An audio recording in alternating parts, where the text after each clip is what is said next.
स्पेक्ट्रमी रासायनिक श्रेणी, right. Most important definition exam में आ जाता है कि भाई स्पेक्ट्रमी रासायनिक श्रेणी क्या है, वो आ जाता है एग्जाम में, तो स्पेक्ट्रमी रासायनिक श्रेणी को समझते हैं।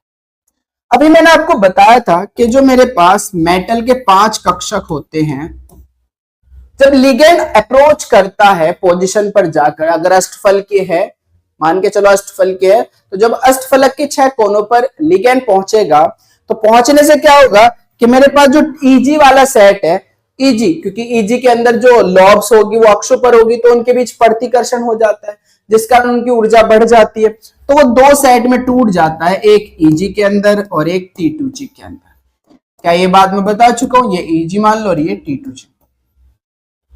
अब इनके बीच का जो एनर्जी गैप है वो डेल नॉट है, ये बता चुका हूं मैं आपको।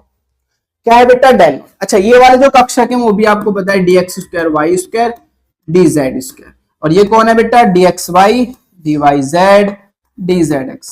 ओके, स्पेक्ट्रमी रासायनिक श्रेणी क्या है?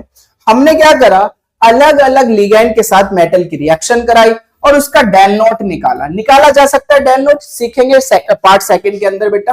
डेल नॉट निकाला, और डेल नॉट निकालने से जिसका डेल नॉट जितना ज्यादा आएगा, मैंने बताया था आपको, स्ट्रॉन्ग लिगैंड उतना ज्यादा होगा।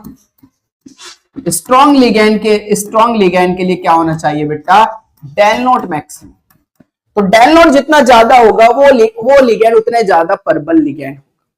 तो हमने डेल नॉट निकालते गए, और डेल नॉट निकालने के बाद हमने मान लीजिए CO का डेल नॉट निकाला, CN- का डेल नॉट निकाला, NH3 का डेल नॉट निकाला, तो CO के लिए डेल नॉट ज्यादा आया।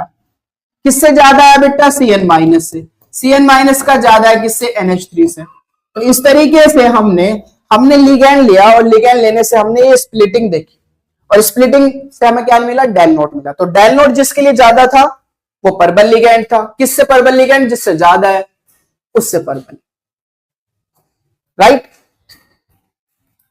तो यही चीज आपको समझनी है कि स्पेक्ट्रम में रासायनिक श्रेणी क्या है, कि लिगैंड को उसकी परबलता के क्रम में, लिगैंड को उसकी परबलता के क्रम में, बढ़ते क्रम में रखने पर, लिगैंड को क्रिस्टल क्षेत्र विखंडन, क्रिस्टल क्षेत्र विपाटन ऊर्जा के बढ़ते क्रम में रखने पर, क्या कह रहा हूं फिर से सुनो, लिगैंड को क्रिस्टल क्षेत्र विपाटन ऊर्जा के बढ़ते क्रम में रखने पर जो श्रेणी प्राप्त होती है उसी श्रेणी को हम क्या बोलते हैं? स्पेक्ट्रमी रासायनिक श्रेणी कहते हैं। चेक करो, लिगैंडों की एक ऐसी श्रेणी जिसमें उन्हें क्रिस्टल क्षेत्र विपाटन ऊर्जा, crystal field splitting energy CFSE या क्षेत्र प्रबलता के बढ़ते क्रम में व्यवस्थित किया जाता है, स्पेक्ट्रमी रासायनिक श्रेणी कहलाती है।